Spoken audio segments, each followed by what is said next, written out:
This is more than legacy. This is a source of inspiration, sharing the journey of discovery. PSN College of Engineering and Technology. Hack செய்யும் ஆபத்துகள் உள்ளதால் அமெரிக்க தேர்தலில் மின்னணு வாக்குப்பதிவு இயந்திரங்களை அகற்ற வேண்டும் என எலான் மஸ்க் வலியுறுத்தியுள்ளார். அமெரிக்காவில் நடைபெறும் முதன்மை தேர்தலில் ஏற்பட்ட வாக்குப்பதிவு முறைகேடுகள் குறித்து சுயேட்சை அதிபர் வேட்பாளரான ராபர்ட் எஃப் கென்னடி தனது எக்ஸ் தளத்தில் குற்றச்சாட்டை பதிவிட்டுள்ளார். அதில் பியோட்டோரிக்கோவில் நடைபெற்ற முதன்மை தேர்தலில் மின்னணு வாக்குப்பதிவு இயந்திரங்கள் தொடர்பான நூற்றுக்கணக்கான முறைகேடுகள் கண்டறியப்பட்டதாக ஊடகங்கள் தெரிவித்துள்ளதாக குறிப்பிட்டுள்ளார்.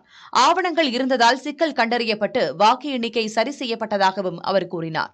அவரது இந்த பதிவை ரீபோஸ்ட் செய்துள்ள எலான் மஸ்க் மின்னணு வாக்குப்பதிவு இயந்திரங்களை அகற்ற வேண்டும் என்றும் மனிதர்கள் அல்லது AI மூலமாக அவை ஹேக் செய்யப்படுவதற்கான ஆபத்து இருப்பதாகவும் பதிவிட்டுள்ளார்.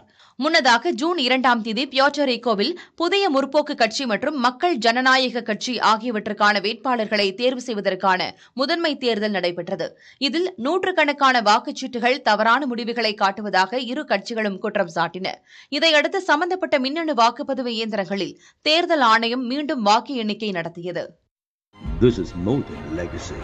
This is a source of inspiration, sharing the journey of discovery. PSN College of Engineering and Technology.